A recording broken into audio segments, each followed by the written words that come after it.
With that cursory introduction to Semiramis, we can now explore the central monument of Nimrod's capital city, the Tower of Babel. This monument, commissioned by Nimrod, would be his power base, his castle, his palace, his throne.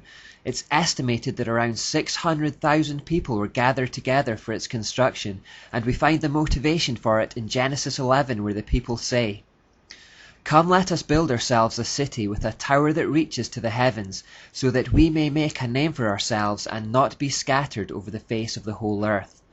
These lofty words may remind you of those spoken by Lucifer in Isaiah and Ezekiel. You said in your heart, "I will ascend to heaven, I will raise my throne above the stars of God, I will sit enthroned on the mount of assembly, on the utmost heights of the sacred mountain. I will ascend above the tops of the clouds, I will make myself like the Most High."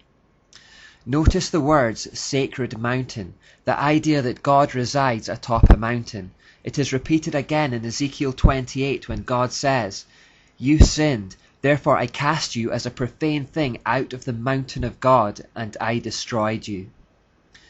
Now, the Tower of Babel is often misrepresented in paintings. You'll often see it look something like this. But it was actually a kind of ziggurat, which is a pyramid-like shape.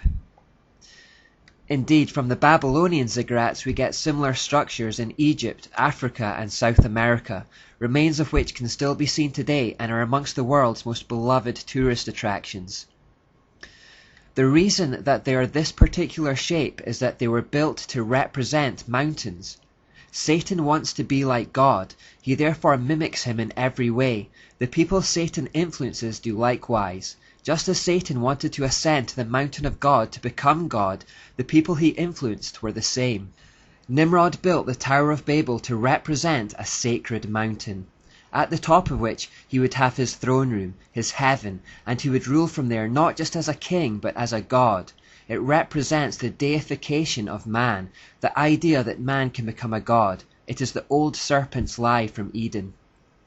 Nimrod's subjects would have to ascend up the steps of the mountain for his council. In a city full of low-lying, flat-topped roofs, he would literally be the Most High amongst them, a constant visual reminder to the people of his supremacy.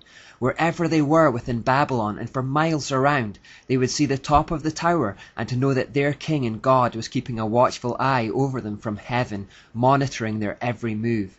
This would strike a mixture of fear and awe into his subjects. Nimrod was the initiator of the idea of emperor worship, although it may not have been his idea originally. Evidence suggests that Semiramis was actually the brains behind this concept, and that it was a clever device for helping them keep a tight grip on their subjects. She appeared to understand that a surefire route to gaining earthly honor, prestige and power is through religious authority. Spiritual authority secures temporal authority. Nimrod was more than happy to go along with it, just as Adam was happy to go along with Eve in the Garden of Eden. By turning himself into a god and establishing emperor worship as a common practice, he maintained control over his subjects.